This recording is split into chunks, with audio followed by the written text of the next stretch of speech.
Hey everybody, welcome to Pastor Speak Podcast Book Club Takeover. Oh, the excitement is palpable in the room today. You could cut it with a knife. You cut it with a knife. I'm Tracy McElhatton, and I am here with my coworkers and friends, Kevin Pregel. Hello. And Zach Wiggins. Good morning. How are you, Tracy? I'm pretty good. It's early morning, and it's early. You know, we're really doing it today. We're really doing it. Is it early though? I feel like it is. It's been early morning since I woke up. I don't know. But it's really not.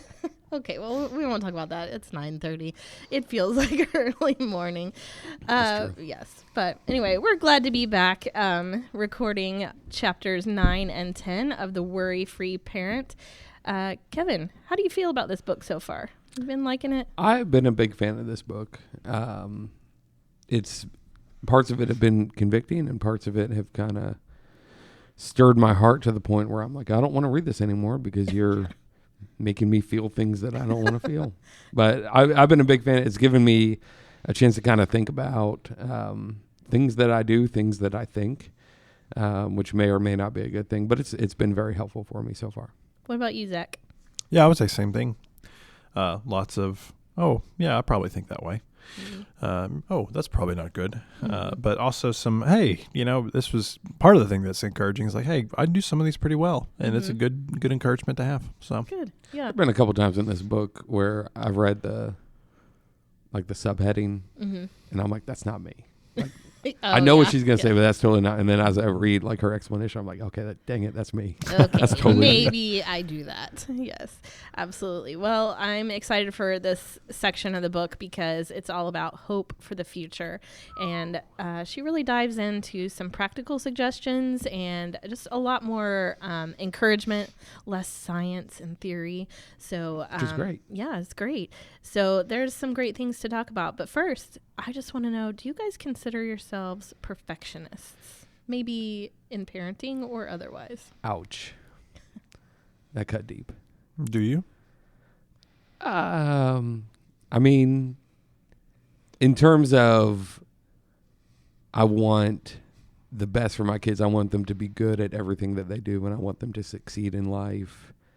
And I kind of want to like hurry them through different stages. Oh, yeah.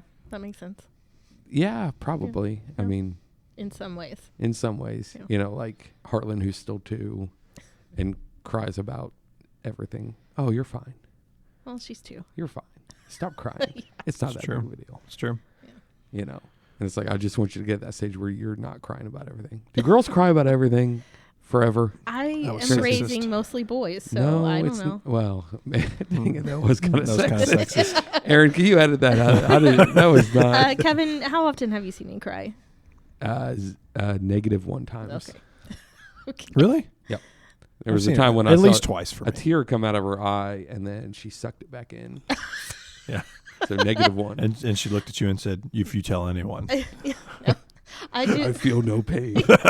I do remember distinctly, though. I don't cry that often, but I do remember during the pandemic crying over Zoom one day because I just had a meltdown because of all the pressure. And it was during a team meeting. And I started crying, and I was not controlling myself very well. And, was I even paying attention? I don't know. Probably but like the very next hour after pastor's meeting was over, Jonathan came back and said, okay, we're going to have a staff meeting in person in the parking lot next week, because I was like really struggling with just everything, being at home confined with my family. And so they were like, I think Tracy needs some help. So Did we do a staff meeting the next week was we had that like picnic in the parking lot. Is that when y'all said goodbye? That was Yes. that was goodbye, Zach. And it was a goodbye, Zach, too. I do remember that now. I've seen Tracy cry half a time. So not in person, but over Zoom. Yeah, that hardly counts. No. Do you consider yourself a perfectionist, Tracy? Well, definitely at work. I know that like in my work, in school, and in that like professional realm, absolutely. I think I've let go of some of that as a parent, just because you can't do it all. And I think I've let go of some of it as a parent. I hope. I don't know what Adam would say about that. It'd be nice to hear his perspective of my parenting, I guess. But I think, yes, there's definitely times when I know that I'm expecting too much and probably a little more of a perfectionist, but I think I've let go of a lot of it. What about you, Zach? No way. No. Not as a parent. Not as a parent at all. Probably with my work. In fact, I think I'm sometimes so perfectionist with my work that it causes me not to work because I'm like Paralyzed. paralyzed because it's not going to be perfect. But as a parent, no way. I mean, it's just, we are very chill parents, both of us. I mean, there's probably some things where it bleeds over that I don't realize. Sure. Where I'm like, oh, I probably care too much about that and for it to be perfect in his life. But as a general rule, no. Well, I hope you bring a different perspective to this conversation. I might just look at you both and be like, you guys chill. are crazy. Yeah. No, well, one thing that did stand out for me was on page 185, she said, your kids need present parents more than perfect parents. Wow. And yeah, that's just something that we need to remember, because I can definitely get caught up in like the what's next or what's coming rather than just chill and just be in the moment, you know. And I don't want my kids to always feel rushed because I'm trying to move on to the next thing. What are some of the best ways that we can be present parents? Oh man, putting down the dang phone. I think just, not thinking about, I use my phone for everything, calendar, to-do list, social media, texting, work. I remember my mom told me one time, could you just like not text for a few minutes? I'm like, well, it was like a Saturday and there was something going on at church the next day. So it was work. They were all work related, but I was like, I know I'm on my phone way too much sometimes. So that's one thing for sure. I think that's a good one. And I don't want to get us off track too often here, but yesterday during the snowstorm, we lost power at like 5 a.m. And so because our kids live with a sound machine, we had to use the thing on our phone, but obviously they weren't charging, so they died. So we had no TV, we had no phones, we have no kind of entertainment. Man, you're in the dark ages. We were kind of in the dark ages, and we hung out with our kids. And I was just kind of like, man, I didn't realize. They're cool people. Well, that, but I was like, man, I didn't realize how little we actually do this. Like how distracted. How distracted we are, and so that was just something that kind of struck me yesterday. Because it is January 10th today. I'm not sure when this podcast will release, but just so everybody understands. Yeah, that's right. Sorry. I should have mentioned that. It snowed a lot yesterday. We had like 10 inches. Yeah, we down had where 8. we lived. We had 8. It was crazy. It was really pretty. But anyway. Sorry. I thought this chapter 2, I like... I wrote down just in my notes, I think none of us have to think too long about the ways we've failed. So we don't necessarily need to talk about some of the things in the first part of the chapter, because those things come to mind fairly quick. But I love that she included lots of quotes from all her coworkers and just lots of different advice for perfectionist parents. And she gave us 5 hopeful things for every perfectionist parent to know. And the one that stuck out to me was from a different therapist, but it said, zoom out to the big picture of parenting. If your kid is aware that 1, you love them, and 2, they can trust you, then relax because you're doing it right. And I think that's really important to remember. Like, think about the big picture sometimes and relax. Just, be the person that loves them and that they can trust. And that goes a long ways. What about you guys? What stood out for you? Again, I'm a very chill parent. And so a lot of these were like, okay, good. I feel good about being a chill parent. Sometimes for the chill parents listening, sometimes you think, okay, I'm chill, and I feel now that I'm lazy. And that can certainly translate. I mean, you can definitely be a lazy parent because you're such a chill personality or whatever it may be. But it's not necessarily that you're neglectful. I mean, I think there are times as a chill parent where it's very, very good for you to pursue a goal with that kid and make those for yourselves, however that works for you. But at the same time, hanging out for us comes very easy. I mean, we can sit in the living room and do nothing together, and it's okay. Yeah, that's fun. And that's what John Silas wants anyways. He literally, sometimes we have to look at him, can you please go play in your room? Like, Yeah. I'm going to be in the living room. Your mom's going to be in our room. I need you to go to your room, and we're all going to be good. You know, it's going to be great. Yep, we do that sometimes. So, but all of these kind of reiterated, hey, spending time is great. You're doing good as a parent. To be chill is fine. You know. Yeah, and something you said triggered something that I remembered. And I don't know if she said this or this was just something that I think the Lord was working in my heart is I tend to be, as more of a perfectionist, I tend to assume that the opposite of perfectionism is laziness. And I might judge you about it. But that's not true at all. And just because I'm not a perfectionist in a certain area doesn't mean I'm not lazy. Sure. And being productive not being productive isn't necessarily a bad thing. Sometimes you just need to be in the living room hanging out. Totally. You know, Yeah. so that's a good And reminder. and not to, I mean, laziness has become an umbrella term for a lot of things. Sure. I mean, I think laziness is what it is, and we should not be afraid to call it out and see it in our own lives and target it and get rid of it. At the same time, there are a lot of things that were classified as lazy that maybe aren't, you know. But anyways. Yeah, I agree. That's good. What about you, Kevin? I kind of related really well to the practice more oops than shoots. Why don't you explain that a little bit? I had to read that part a couple times. I thought that. So I guess it kind of stems a little bit more from the perfectionist side of me, you know, as it relates to all areas of my life. And I think I'm harder on myself than anyone else. I'm my biggest critic. And so what she's talking about here is the idea of how you talk to yourself, the way that you view the mistakes that you make, and you know, whether they're intentional or not, but rather than, you know, getting down on yourself, oh, you're the worst parent ever, and I can't believe that you would do that, you know, whatever it may be, but more so, oh, that was a mistake, and it's okay to make mistakes. You know, you learn from it. You can correct it in the future. You know, but just kind of the way that I view things. You know, when I'm talking to my kids, and you know, maybe I'm more harsh than I should be, and it's like, oh, man, I don't need to be doing that. Why are you such a jerk? But you know, just the way that you view yourself, the way that you talk to yourself. Even talking out loud. I have heard myself telling one of my kids a couple times lately, please don't say that about yourself, because they've said, oh, I'm so dumb, or I'm so stupid, or I'm such an idiot. And then not just like a day later, I did something and go, oh man, I'm such an idiot. And I was like, oh, that's where he got Where did you learn that? So, that inner critic is hard to turn off sometimes.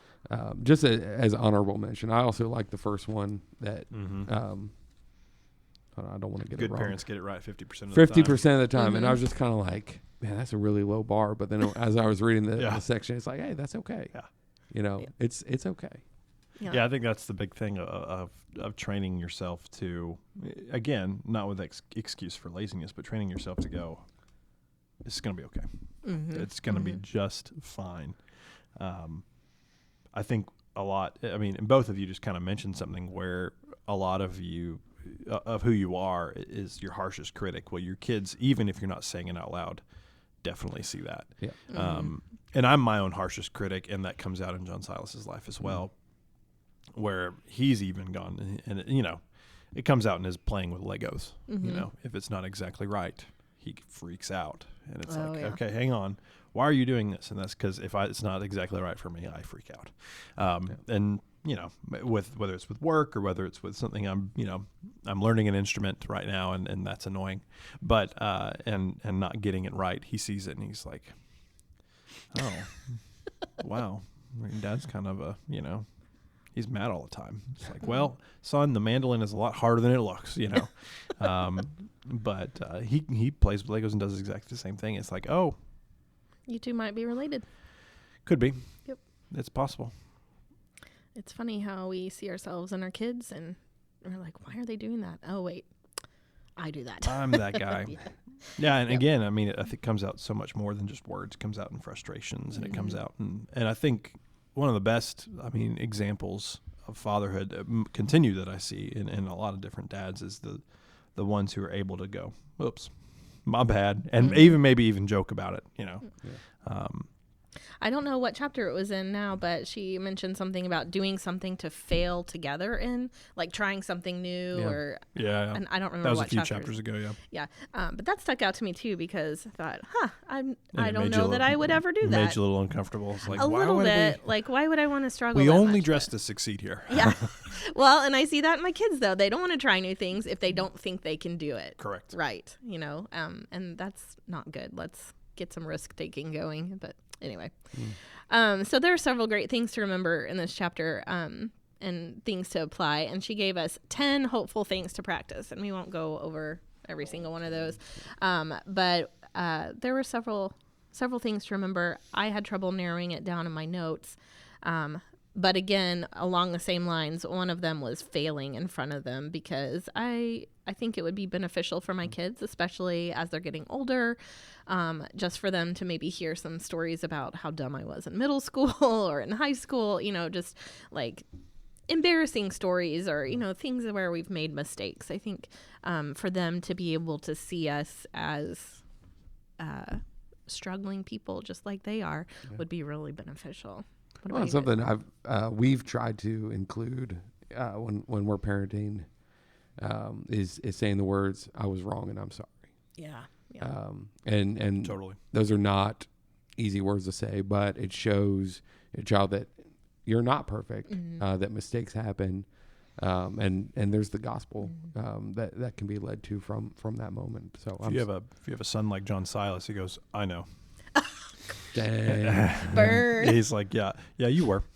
I'm like, all right, punk, you know, like, keep going. See how much wrong I'm fixing to It be. is pretty humbling though when your kid says, "I accept your apology." Right. You Yeah. know? Yeah. I mean, totally. It's humbling as a parent. But, in parent commitment, that's one of the things we talk about is being able to foster an environment where you can apologize and say you're sorry, because that makes a difference in their lives, and modeling forgiveness and modeling asking for forgiveness. Yeah. It's really good. Totally. Very good. Another part that I really liked was just being encouraging. And she specifically said, point out the things they're doing well and that I like in them. And I can see a huge difference when I say something really positive, like, "Hey, I really appreciate the way you took initiative in, you know, whatever it is, helping your sister get ready for bed," or, you know, something like that. That is just changes their attitude real quick. So totally, that's really helpful. Yeah, and that's something that we try to make a point to do. Just quickly, one of the things that jumped out to me from this list is slow down. Slow down. You know, I think the culture that we're in, you know, just day-to-day busy lives, it's our tendency to not want to slow down, but slow down, savor the moments, appreciate where your children are. Is something that we're trying to actively include in our day-to-day lives. Totally. Do that when they're younger, because then all of a sudden they're going to be high school, and it just keeps speeding up and getting faster and faster, it feels like. Well, one thing that's been interesting for me reading this book is reading these things, especially the positive things, and how we should enact them in our home. I look back and see how maybe if those weren't followed exactly, and obviously, you know, this is not me hating my parents and saying I'm the way I am because, you know, they did or didn't do.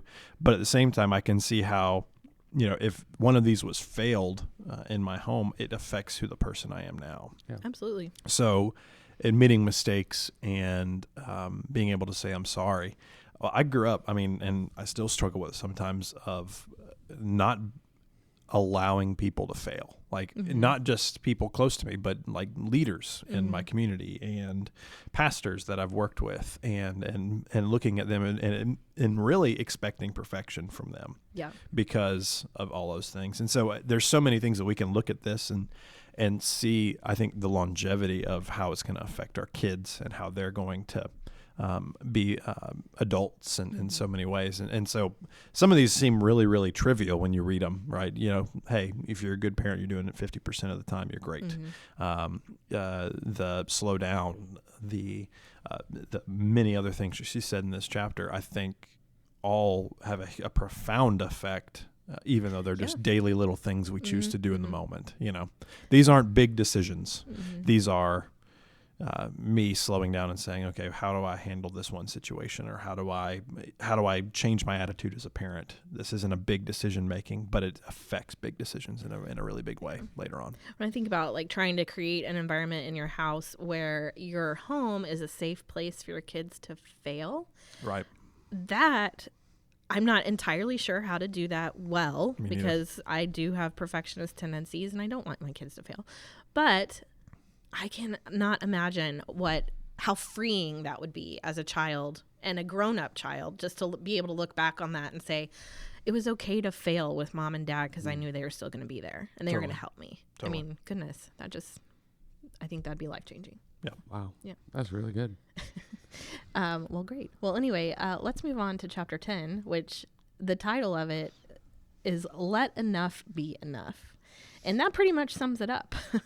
But she gave us 4 things to learn in this chapter. And she presented this idea of trying softer, which was kind of abstract for me a little bit. So I had to read it a couple times just to figure out, what does trying softer look like? And I've been kind of meditating on this quote because it's just been stuck in my head. Expectations are just preconceived resentments. And I thought, whew, how true is that? Probably more in my marriage than in my parenting. Yeah, for real. Yeah. But I think that is something that I needed to hear for sure. That's and one of those like step on your toes type of thing. But that was the first thing that she gave us to learn in that chapter. Another thing was let enough be enough. What did you guys think about this chapter? Kevin? I liked it. It was challenging. Absolutely. I guess. Yeah. It was very practical. It was. too. It was practical, and it's probably something that I'm still wrestling with and trying to fully grasp the idea behind it. But it was practical and different, maybe kind of a change of pace from the previous chapters that we've been reading. Yeah, I want to try the idea of containment with my kids and myself, actually. But she suggested like writing down specific worries and then putting them in a box and then talking and praying through them at a specific time, but then putting them away. And just helping kids and ourselves even understand that we control our worries. They don't control us. Yeah. And I thought that was a really good picture of letting go of your worries and submitting them to Christ. Yeah. So that's something that I want to try for sure. What about you, Zach? Any thoughts? Probably the most convicting was the rest section, because we never take enough time. I mean, nobody does. It takes enough time to rest. When she's like, when was the last time you had a really, really relaxing vacation? I was like, never. Every bit of my vacation time has been used to go to weddings for families or, or family gatherings. And we all know how those are totally extremely relaxing. It's like a vacation. It's like a vacation. Not stressful at all. Not at all. But I mean, and I love my family and it's a good time with them. But at the same time, you get back and you're like, all right. I need a vacation now. I need a vacation from a vacation. Yeah. Whereas, the last actual vacation that I took was at least 2 years ago, and it was just Samantha and I. You're probably feeling it. Probably feeling it. Yeah, definitely. And I think all of us do. And that rest is so needed. I think one of the best things you can do is even locally find a babysitter that you trust, let them stay over and go find a hotel in KC, and just stay. Yep. Just the two of us, and enjoy that time of rest without anything happening. Leave your cell phone in the room if you need to, whatever it may be. But that's always convicting of that challenge of rest. Mm-hmm. Along the same lines, she also described life, especially in the past 10 years, as more intense than it's ever been before. How does that resonate with you, Kevin? I'm sorry, say that one more time. How does the description of like life being intense, how does that resonate with you? Like, do you feel like life has kind of sped up and become more intense? I feel like especially for kids. Yeah, I feel like as we've gotten older, and I keep waiting for a shift where things become easier, Mm-hmm. And when I talk to parents who have children that are in different life stages older than ours, they say, it doesn't get easier and it does get more intense, and you're dealing with different problems and different situations. So, yeah, I mean, the idea of life being intense is something that is totally resonating with me, but also recognizing that it's probably not going to get any easier than it is right now. Mm-hmm. Yeah, I feel like I keep waiting for us to, turn the corner and then things will slow down. Yeah. And we turn a corner and nothing slows down. And I think it just, keeps on going. But Zach, what do you see, especially as student minister? Yeah, I think in the apparent ways, life gets more intense as a parent of a student when you're dealing with bigger issues, I guess. Yeah. I would put those in quotes. I don't know if they're bigger issues. They're bigger issues because maybe our media and our world makes them bigger issues, and it seems more intense for sure. But I think a lot of it is driven by that narrative. I think intensity is brought up because we allow the world to drive that intensity at times. Oh, yeah. And so I think that's a really big challenge for Christian parents, especially to, hey, yeah, it is intense, and but let's not blow it out of proportion. Mm-hmm. Let's remember who we are. Mm-hmm. Let's remember what we're rooted in, and the intensity that he had to deal with, and find ourselves in that, and be able to find peace within that. Jesus over and over and over says, the world will hate you, but fear not, I've overcome the world, is what he says in John. And so I think that's a really good encouragement, even though it's intense. And it continues to be intense because your kids are struggling with problems of identity and sexuality, and some most of which are all political, and politically based. You still have a God who's overcome this world. Yep. And I think that's something we have to root ourselves in, regardless of what's happening. Yep, it's important. I think one thing we could challenge ourselves and challenge our people with is just build in 1 hour of rest this week. Somehow, put your phone down, turn off all the devices, and just spend an hour. If you're praying or if you're reading your Bible, great. But if you're not, if you're just being, great. Just relax.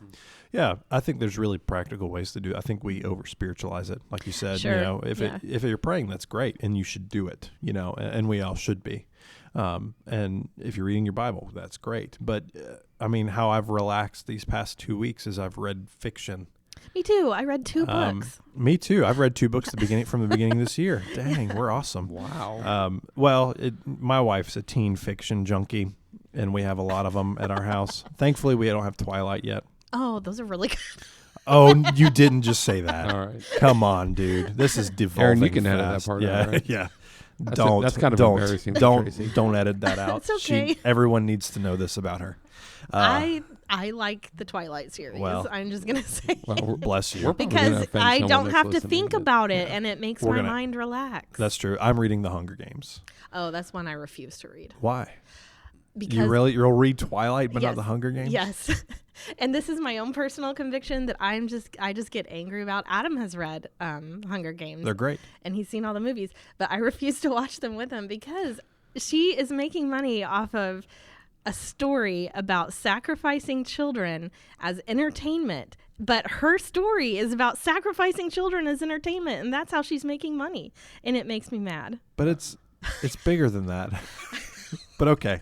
Yeah. Anyway. Yeah. Welcome to Fiction Talks with Tracy and Zach while Kevin sits awkwardly. Kevin doesn't read Kevin much doesn't fiction. read. I don't really care for much for fiction. Yeah. It's You know. okay. It's all right. But either way, Anyway. find something Yes. that you can relax in, where maybe it's mindless, like Yes. reading, Yeah. God forbid, Twilight, if you really have to. Well, it's Or about activating the other part of your brain, you True. know? Because I live on one side of my brain. I need to Absolutely. use the other side. absolutely. For Kevin, I wouldn't, is that football for you? I mean, I don't think it is, because really I was offensive. going to say you would, I feel like you would be more stressed watching football than relaxed. I guess it depends on What the game is. the game, but no, I mean, Why was that offensive? I know things about you, and I'm trying to You're help you out. the kind of person that relaxes by watching ogres. You must be an idiot. Basically, you're dumb. Yeah. Yeah, we read and you watch football. Duh. No, I enjoy reading. You know, I usually I have to force myself to read fiction, but when I do, I kind of enjoy it. Okay. You know, it's Just try reading Twilight. no. Well, anyway, I won't get into that. But you know, I find a lot of joy and relaxation in playing games with my kids.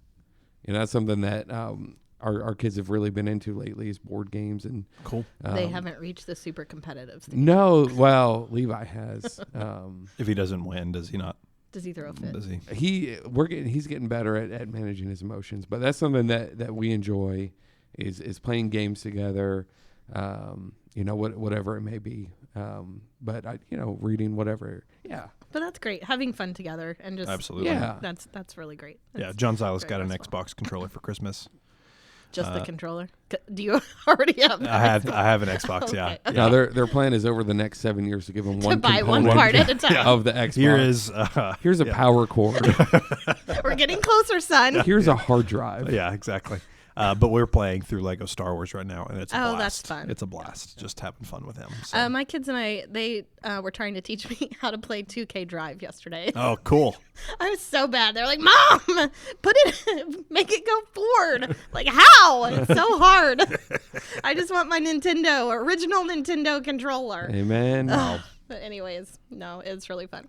Okay, boomer. So challenge this week, build in 1 hour of rest. All right, I want to end on something funny, although we have had a few funny moments today. Tell me a funny parenting moment that you've had recently. Oh, boy. Kevin, you go first. Okay. Well, I have two. I had a hard time narrowing this down, trying to pick between the two, but I don't know if it's so much like haha funny, but just kind of cute and adorable. That's mine. It's going to be a cute. Levi loves church. Oh. He loves church, and he's been getting better at like remembering the stories that they learn in Sunday school. Yeah. And he's been especially fixated lately on David and Goliath. Cool.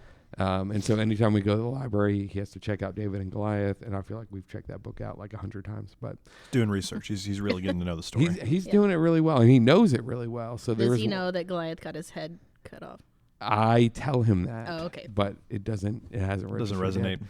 Anyway, so we were in the living room one night, and we have the nugget couch, and he laid it out in the living room like a stage, and he said, I'm going to preach for you guys. And so he laid out some stuffed animals, and he made us sit on the couch, and he reenacted the entire David and Goliath story. That's awesome.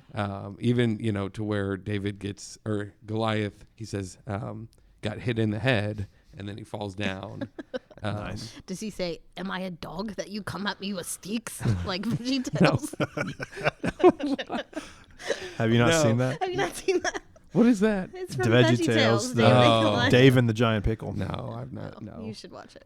Anyway, but I thought it was really cute and funny that he reenacted the entire story, and it's just That's awesome. good Yeah. entertainment. For sure. I love his age. That's one of my favorites.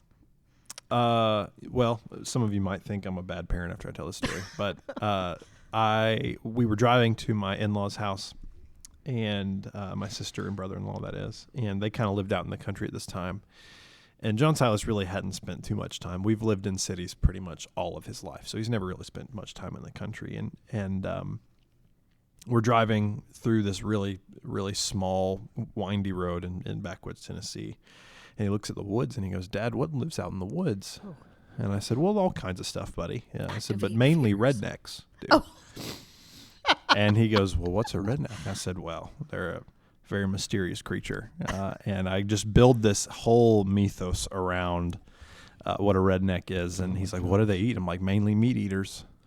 And we get to my in-laws' house, and he starts telling them all about how many rednecks live in the area.